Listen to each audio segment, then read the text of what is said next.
नमस्कार, good news Bharat में आप सभी दर्शकों का स्वागत है। मैं संजीव शर्मा और आइए देखते हैं गुड न्यूज़ भारत पर आजमगढ़ की खबरें फटाफट अंदाज में।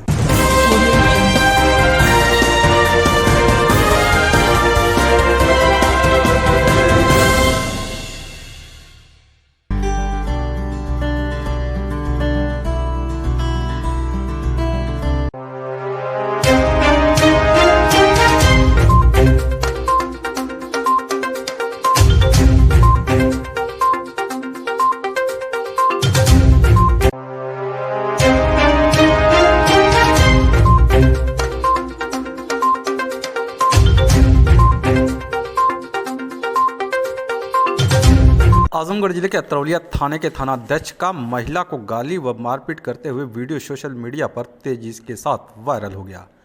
वीडियो में साफ तौर पर देखा जा सकता है कि थाना प्रभारी एक महिला को जूते से मारने की धमकी दे रहे हैं और मोबाइल छीनने का विरोध करने पर महिला को गालियां देते नजर आ रहे हैं। यही नहीं, महिला से जबरन मोबाइल छीनने की कोशिश की जा रही है। इस दौरान कोई महिला आरक्षी मौजूद नहीं थी। पीड़िता ने एसपी से गालीबाज थानाध्यक्ष के खिलाफ कार्रवाई की मांग की है, जिस पर जांच कर एसपी ने एसओ अतरौलिया को लाइन हाजिर कर दिया। बता दें कि अतरौलिया थाना क्षेत्र के भुराजपुर कला गांव में भूमि विवाद होने पर मौके पर थानाध्यक्ष पहुंचे। आरोप है कि थानाध्यक्ष जबरन अंधेरे में भूमि पर कब्जा दिला रहे थे। इसका जब दूसरे पक्ष की महिलाओं ने विरोध किया तो उसी दौरान थानाध्यक्ष नदीम अहमद फरीदी ने अपना आपा खो दिया और महिला को गाली देने लगे और उसका मोबाइल छीनने का प्रयास किया, जिसका वीडियो वायरल हो गया। पीड़ित महिला ने एसपी को शिकायती प्रार्थना पत्र देने के साथ ही वीडियो भी दिखाते हुए थानाध्यक्ष अतरौलिया के खिलाफ जांच कर कार्रवाई की मांग की। पूरा मामला पहले हमारा पुरखों का ज़मीन था, लाल मोहम्मद जो है कब्जा किए हैं, फिर उसमें जोताई बोआई सब कर रहे हैं और ज़मीन हमारा है।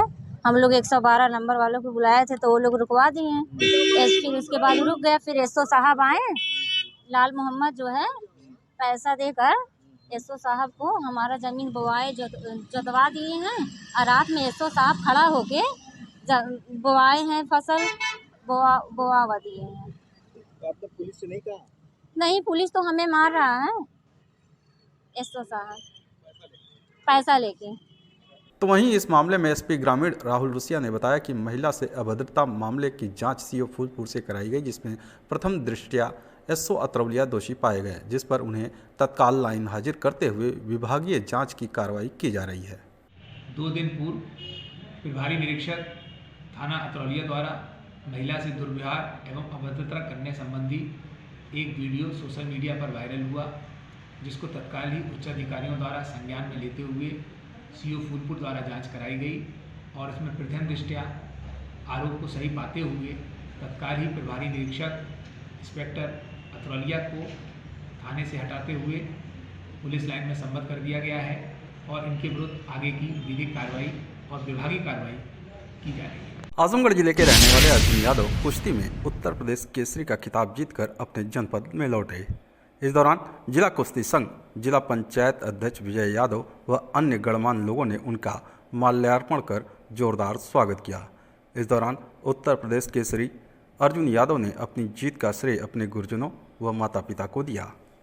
बता दें कि उत्तर प्रदेश के गोरखपुर में 2 दिवसीय भारतीय कुश्ती संघ का भारतीय पद्धति द्वारा 26 व 27 नवंबर को आयोजित किया गया था, जहां आजमगढ़ जिले के मुजरापुर गांव के रहने वाले पहलवान अर्जुन यादव ने भी भाग लिया था, जिसमें उन्होंने उत्तर प्रदेश के गोरखपुर, मुजफ्फरनगर, गाजियाबाद, गाजीपुर और मिर्ज़ापुर जिले के पहलवानों को पटखनी देते हुए उत्तर प्रदेश केसरी का खिताब अपने नाम कर लिया। पहलवान अर्जुन यादव ने बताया कि यह गौरव की बात है कि जिले के रहने वाले स्वर्गीय सुखदेव पहलवान के बाद दूसरी बार उत्तर प्रदेश केसरी का खिताब जिले में आया है। अर्जुन यादव ने अपनी जीत का श्रेय अपने गुरुजनों व माता पिता को दिया।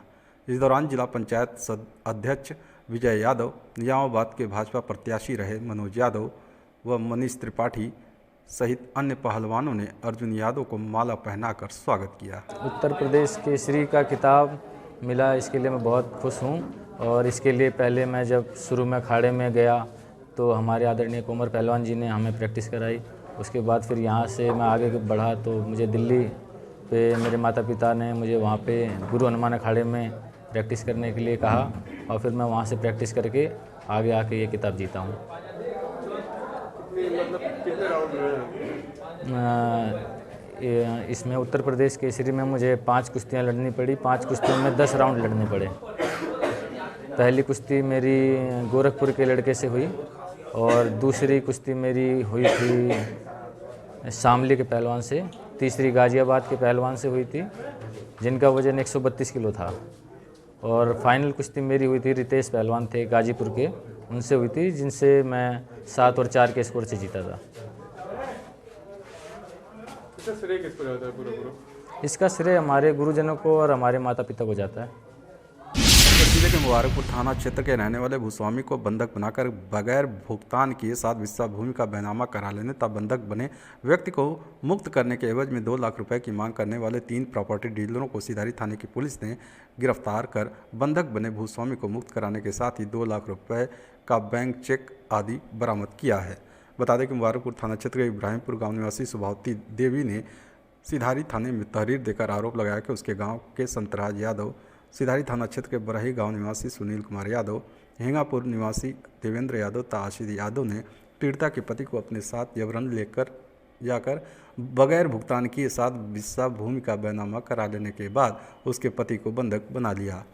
विपक्षी गण पीड़िता के पति को मुक्त करने के एवज में 2 लाख रुपए की मांग कर रहे हैं। पुलिस ने इस मामले में आरोपित लोगों के खिलाफ मुकदमा दर्ज कर लिया। सिधारी थाना प्रभारी नंद कुमार तिवारी ने अपने सहयोगियों के साथ मुखबिर की सूचना पर पलनी गांव के पास आरोपी सुनील यादव, देवेंद्र तथा आशीष को गिरफ्तार कर उनके कब्जे से 2 लाख रुपए का बैंक चेक, जिसे आरोपियों ने भूस्वामी को दिखाकर अपने पास रख लिया था, उसे भी बरामद कर दिया। पुलिस की जांच में जानकारी मिली कि आरोपीगण इस तरह की कई घटनाओं को अंजाम दे चुके हैं और उन्हें सफ़ेदपोश लोगों का संरक्षण भी प्राप्त है। आजमगढ़ जिले के जीएनपुर कोतवाली क्षेत्र के मनिकाडी गाँव के पास पंचायत भवन के पास रोहनापार थाना क्षेत्र के मऊ कुतुबपुर गांव निवासी भोला राय उर्फ विपिन राय उम्र 38 वर्ष का शव पाया गया। मृतक प्राइवेट गाड़ी चलाकर जीविकोपार्जन करता था। वह बीती रात घर से निकला था। मौके पर पहुंचकर पुलिस ने शव को कब्जे में लेकर पोस्टमार्टम के लिए भेज दिया। मृतक 2 भाइयों में सबसे बड़ा था। घटना की सूचना पर परिवार में मातम छा गया। पत्नी व माता का रो रो कर बुरा हाल है। कोतवाल यादवेंद्र पांडे ने बताया कि शव को पोस्टमार्टम के लिए भेज दिया गया है। पुलिस मामले की जांच में जुटी है। आजमगढ़ जिले के तरवा थाने की पुलिस ने मारपीट के मामले में एक वांछित अभियुक्त को गिरफ्तार किया है। बता दें कि गाजीपुर जिले के बहरियाबाद थाना क्षेत्र के भाला खुर्द गांव निवासी संतोष कुमार ने तरवा थाने में रिपोर्ट दर्ज कराई थी कि बीते 27 सितंबर को उसका पुत्र सिकंदर कुमार अपने दोस्तों के साथ कोचिंग पढ़ने जा रहा था। इसी दौरान विपक्षी ओम प्रकाश यादव उसके साथियों ने उसके पुत्र को जाति सूचक शब्दों का प्रयोग करते हुए गाली देने लगे। इसका विरोध करने पर उसके पुत्र को मारपीट कर घायल कर दिया और जान माल की धमकी दी। पुलिस रिपोर्ट दर्ज कर आरोपियों की तलाश में जुट गई। इसी बीच तरवा थाने पर तैनात उप निरीक्षक अजीत कुमार सिंह को मुखबिर से सूचना मिली कि मारपीट के मामले में एक वांछित अभियुक्त अपने घर पर मौजूद है। सूचना के आधार पर उप निरीक्षक अजीत कुमार सिंह अपने हमराइयों के साथ दबिश देकर अभियुक्त ओम प्रकाश यादव को गिरफ्तार कर लिया। आजमगढ़ जिले में धर्मांतरण का खेल रुकने का नाम नहीं ले रहा है। आए दिन कहीं न कहीं धर्मांतरण को लेकर खबरें सामने आ रही हैं। इसी कड़ी में 28 नवंबर को सरायमीर थाना क्षेत्र में भी झाड़ फूक के नाम पर धर्मांतरण की सूचना पर पहुंचे बजरंग दल के कार्यकर्ताओं ने वहां चल रहे कार्यक्रम का वीडियो बनाने के साथ ही पुलिस को सूचना दी। सूचना पर पहुंची पुलिस ने धर्मांतरण स्थल से कई लोगों को हिरासत में लेकर जाँच शुरू कर दी है। फूलपुर बजरंग दल के जिला संयोजक प्रशांत सिंह ने बताया कि सरायमीर थाना क्षेत्र में उन्हें सूचना मिली कि एक घर में ईसाई धर्म के लोग झाड़ फूक कराने के बहाने प्रार्थना सभा का आयोजन कर हिंदू लोगों को धर्मांतरण करा रहे हैं, जिस पर पुलिस को सूचना दी गई। पुलिस ने कई लोगों को हिरासत में लेकर थाने गई है। इस मामले में बजरंग दल मुकामी थाने में रिपोर्ट दर्ज कराएगा। हम लोगों को पता चला कि सरायमीर थाना क्षेत्र के अंतर्गत एक बंद कमरे में धर्मांतरण कुछ लोगों का धर्मांतरण करवाया जा रहा था, जहां पे पुलिस ने मौके पर छापेमारी कर कई लोगों को हिरासत में लिया। उनमें अभी हम लोग मुकदमा दर्ज करवाएंगे शीघ्र ही। उसके बाद उस पर आगे कार्रवाई की जाएगी। कितने खबरों में समय है एक ब्रेक का। आप देखते रहिए गुड न्यूज़ भारत।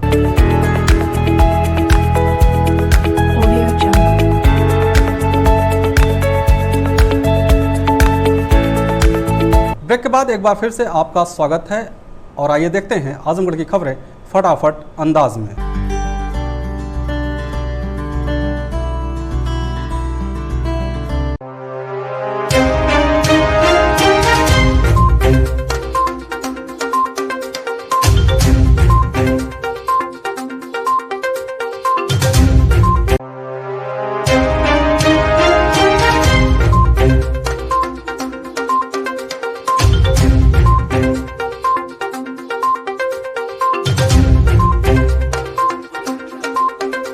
आजमगढ़ शहर के वेस्ले इंटर कॉलेज परिसर में सूर्ण साहित्य परिषद आजमगढ़ द्वारा एक शाम स्वर्गीय बीना देवी के नाम राष्ट्रीय एकता कवि सम्मेलन का आयोजन किया गया। कवि सम्मेलन का शुभारंभ पूर्व पालिका अध्यक्ष इंदिरा देवी जायसवाल, राजेंद्र प्रसाद यादव व एस.के. सत्यन, अभिषेक जायसवाल दीनू ने संयुक्त रूप से सूर्ण फैजाबादी व स्वर्गीय बीना देवी के चित्र के समक्ष पुष्पांजलि अर्पित करते हुए दीप प्रज्वलित कर किया। इसके बाद नामचीन कवि कवित्रियों द्वारा एक से बढ़कर एक कविताओं से लोगों को मंत्रमुग्ध कर दिया गया। अंत में आगंतुकों के प्रति आभार प्रकट करते हुए समाजसेवी एस.के. सत्यन ने कहा कि कवि ही समाज को जिंदा रखता है। जो लोग दुनिया को छोड़ चुके हैं उनके यादों को अपने शब्दों से उकेर कर हर शाम को उद्देश्यपूर्ण बनाने का काम करते हैं। रोकेगा यहाँ इंसान के व्यापार को? कौन रोकेगा यहाँ इंसान के व्यापार को? आग नफरत की धरा पर प्यार कोसों दूर है। ऐसी परिस्थिति में जहाँ इंसानियत मजबूर है, स्वार्थ ही जब व्याप्त है इंसान के अंतःकरण में, दूसरों की हित की बातें हो कहां से आचरण में। क्या कोई मंदिर बनाएगा यहाँ संसार को? मन कलंकित है जहाँ मानव गिरा आडंबरों में, अनगिनत रावण जहाँ पर राम बनते हैं स्वरों में।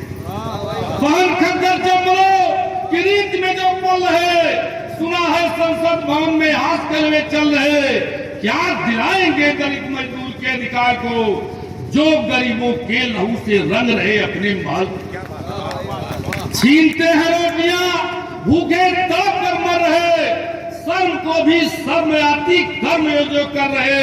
अरे कुछ तो चेतो, अब तो ऐसे कर्म को धिक्कार दो। सोचो कहां से आस कैसे मोड़ पर तुम आ खड़े।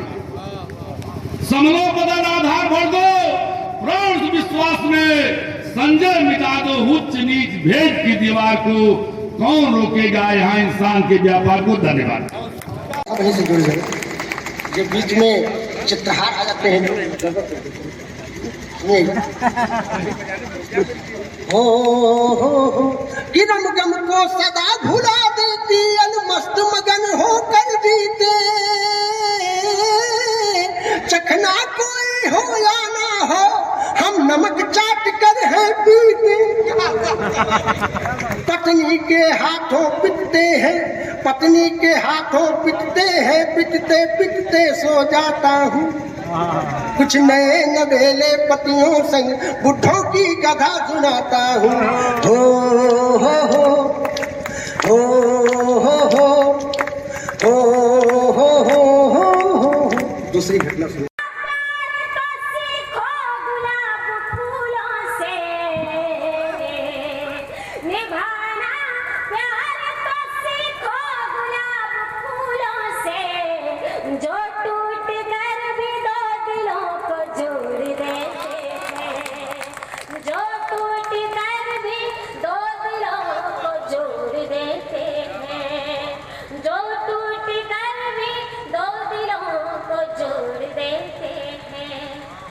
बहुत आभार आप सभी का, बहुत बढ़िया सुन रहे हैं। फर्क ये नहीं पड़ता कि कितने हजार लोग बैठे हैं, कितने लोग बैठे, फर्क इतना पड़ता है कि सुनने वाले कितने श्रुतिजन बैठे हैं। तो वो सारे के सारे आज आजमगढ़ के पंडाल में बैठे हैं। मैं आप सभी का भी स्वागत करती हूँ और कुछ पंक्तियों से फिर से जोड़ती हूँ, सुनिएगा। निगाह कुछ भी कहे दिल से भूल मत करना, निगाह कुछ भी कहे दिल से भूल मत करना। गुलाब जिंदगी है तो बबूल मत करना, गुलाब जिंदगी है तो बबूल मत करना। तुम्हारे दिल को खिलौना समझ के जो खेले,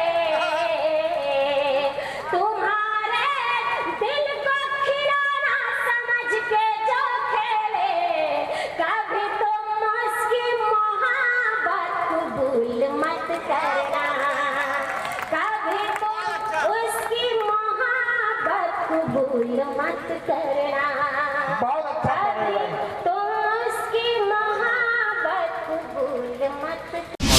पालिका स्थित तमसा प्रेस क्लब में पूर्व प्रधानमंत्री व सामाजिक न्याय के प्रणेता स्वर्गीय वीपी सिंह की 14वीं पुण्यतिथि पर श्रद्धांजलि सभा का आयोजन किया गया। सभा की अध्यक्षता चंद्रपाल सिंह यादव और संचालन एडवोकेट अब्दुल रहमान अंसारी ने किया। सभा में वक्ताओं ने स्वर्गीय वीपी सिंह के जीवन पर प्रकाश डालते हुए कहा कि स्वर्गीय वीपी सिंह प्रधानमंत्री बनने के बाद मंडल कमीशन लागू कर समतामूलक समाज को सशक्त करने व सामाजिक व आर्थिक विषमता को दूर करने का अथक प्रयास किया। उन्होंने समाज के पिछड़े वर्ग के लोगों को देश की मुख्य धारा से जोड़ने व आर्थिक और सामाजिक रूप से जागरूक करने का कार्य किया। राज परिवार से होने के बाद भी पिछड़े वर्ग के लोगों को ज़्यादा महत्व दिया, जिसकी वजह से इन्हें डॉक्टर भीमराव अंबेडकर की श्रेणी में गिना जाता है। सभा में मौजूद लोगों ने उनके दिखाए हुए रास्ते पर एक साथ होकर चलने पर जोर दिया। आज वीपी सिंह की 14वीं पुण्यतिथि मनाई जा रही है। वीपी सिंह एक ऐसे नेता थे जो इस देश की दशा और दिशा को बदलने का काम किया। नेता तो बहुत हुए और देश किसी नेता से नहीं चलता, उसकी नीतियों से चलती है। वीपी सिंह ने पिछड़े, वंचित, गरीब तबके को जो है संविधान में जो हमारा आरक्षण है उसको देने का काम किया 27%। और राजा साहब एक ऐसे व्यक्ति, उदार व्यक्ति थे, वो राजा घर पैदा थे, वो गरीब के घर पैदा नहीं थे, लेकिन उन्होंने गरीबों को दर्द को समझने का काम किया। अगर गांधी जी ने देश को आज़ादी दिलाई तो वीपी सिंह ने पिछड़ों, वंचित तबकों को सत्ता में भागीदारी देने का काम किया। मैं ऐसे महान व्यक्ति के चरणों में पुष्प श्रद्धा सुमन अर्पित करता हूँ। आजमगढ़ जिले के कोलघाट स्थित एक मैरिज हॉल में चौहान समाज की बैठक आयोजित की गई, जिसमें चौहान समाज के बुद्धिजीवी वर्ग ने चौहान समाज के वास्तविक स्थिति पर चिंतन मनन करते हुए चौहान समाज के विकास पर मंथन किया। बैठक को संबोधित करते हुए रामफेर चौहान ने कहा कि चौहान समाज का विकास शिक्षा से ही हो सकता है। चौहान समाज के युवा पढ़ लिख कर अपने समाज को आगे बढ़ाने का काम करें और राजनीति में हिस्सेदारी करें। उन्होंने कहा कि आज के परिवेश में नशा मुक्त होकर ही हम स्वच्छ समाज की स्थापना कर सकते हैं। चौहान समाज के विकास के लिए संघ कोर कमेटी का गठन किया गया, जिसमें रामफेर चौहान, अनिल चौहान, धर्मेंद्र चौहान, लक्ष्मण सिंह चौहान, रणधीर चौहान, राधेश्याम चौहान, अंजनी चौहान, राधेश्याम चौहान, सिकंदर चौहान, राकेश चौहान, सूर्यनाथ चौहान को शामिल किया गया। इन लोगों द्वारा समाज के उत्थान पर कार्य करते हुए समाज को संगठित करने के लिए आवश्यक कदम उठाए जाएंगे। बैठक में मुख्य मुद्दा ये रहा कि हमारे समाज के लोगों को राजनीतिक भागीदारी में कोई तवज्जो नहीं दी जा रही है। हमारी सामाजिक, आर्थिक और शैक्षिक स्थिति जो है उस पर विचार विमर्श के लिए यह बैठक बुलाई गई थी। तो क्या निर्देश दिए गए? निर्देश ये दिया गया कि हम एक गैर राजनीतिक संगठन बनाएंगे। उसका नाम बौद्धिक विचार मंच रखा गया है। उसमें 11 लोगों की कोर कमेटी बनाई गई है। जो डिसीजन वो लेंगे वो सारे लोगों पर लागू होगा और वही समाज को जागरूक करने के लिए कार्यक्रम चलाएंगे। आजमगढ़ जिले में यातायात माह के तहत अपर पुलिस अधीक्षक यातायात सुधीर जायसवाल के निर्देशन में यातायात पुलिस आजमगढ़ के द्वारा महादेवी हायर सेकेंडरी स्कूल में यातायात जागरूकता विषय पर निबंध व चित्रकला प्रतियोगिता का आयोजन किया गया, जिसमें लगभग 100 छात्र छात्राओं ने प्रतिभाग किया। प्रतियोगिता में भाग लिए सभी विजेता छात्र छात्राओं को प्रमाण पत्र देकर सम्मानित किया गया। साथ ही यातायात नियमों का पालन करने के लिए छात्र छात्राओं को जागरूक किया गया। इस अवसर पर विद्यालय के प्रबंधक, प्राचार्य, यातायात प्रभारी और ट्रैफिक स्टाफ मौजूद रहे।